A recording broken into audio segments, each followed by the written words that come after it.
ઘોઘાંબા તાલુકાના રણજીતનગર ગામમાં ઘૂસી આવેલો દીપડો એક કુવામાં પડી જતા તેને ફોરેસ્ટ વિભાગ દ્વારા રેસ્ક્યુ કરીને બહાર કાઢવામાં આવ્યો હતો। ગામમાં દીપડો ઘૂસી આવ્યાની જાણ વાયુ વેગે ગ્રામજનોમાં ફેલાતા લોકોમાં ભય ફેલાયો છે। કુવા ઉપર બાંધેલી નેટ તૂટેલી જણાઈ આવતા ખેતર માલિકે સવારમાં કુવામાં જોતા વયસ્ક દીપડો જોવા મળ્યો હતો। બનાવ અંગે રાજગઢ પોલીસ તેમજ વન વિભાગને જાણ કરવામાં આવતા વન વિભાગના કર્મચારીઓ બનાવ સ્થળે પહોંચ્યા હતા।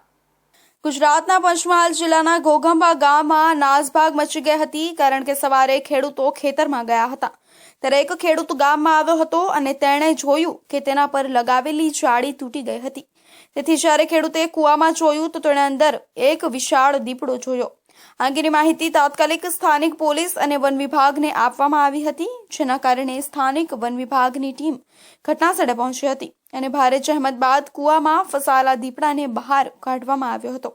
આ મળતી માહિતી અનુસાર ઘોઘાંબા તાલુકાના રણજીતનગર ગામે ચેલાવાડા રોડ પર આવેલા વસાવા ફળિયામાં ગત મોડી રાત્રે ઘૂસી આવેલો દીપડો દિનેશભાઈ મેલજીભાઈ વસાવાના ઘર પાછળ આવેલા કુવામાં પડી ગયો હોવાની જાણ સવારે થઈ હતી। રાત્રે 12 વાગ્યાની આજુબાજુ કૂતરાની ભસવાનો અવાજ કુવા તરફ આવ્યો હોવાનું ઘર માલિક પાસેથી જાણવા મળ્યું છે।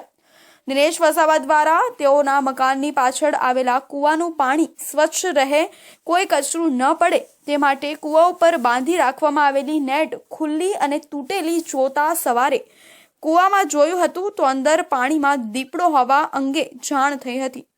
રણજીતનગર ગામમાં દીપડો ઘૂસી આવ્યો હોવાની જાણે વાયુ વેગે ગામમાં લોકોમાં ફેલાતા લોકોમાં ફફડાટ ફેલાયો છે।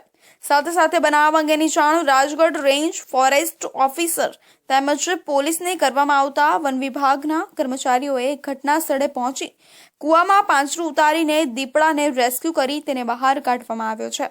રણજીતનગર ખાતે કુવામાં દીપડો પડ્યો હોવાની જાણ વન વિભાગને કરવામાં આવતા રાજગઢ રેન્જ ફોરેસ્ટના incharge RFO Mahipalsinh Parmar, Kanpur forest Palas અને સિમાલિયા બીટગાર્ડ કેબી પરમાર સાથે બનાવ સ્થળે પહોંચ્યા હતા અને રાજગઢ રેન્જના રણજીતનગર રાઉન્ડના સ્ટાફ સાથે દીપડાનું રેસ્ક્યુ ઓપરેશન હાથ ધર્યું હતું। કુવામાં પાંજરું ઉતારી દીપડાને પાંજરે પૂરી સહી સલામત બહાર કાઢવામાં આવ્યો હતો। જો દીપડાને કોઈ મેજર ઇન્જરી હશે, તેને વધુ સારવારની જરૂરિયાત જણાશે તો તેને ધોબી કુવા સેન્ટર ખાતે સારવાર માટે ખસેડવામાં આવશે, પરંતુ જો દીપડો સ્વસ્થ હશે તો તેને કોઈ બીજા પહોંચેલી નહીં હોય તો રાત્રે જંગલ વિસ્તારમાં છોડી મૂકવામાં આવશે।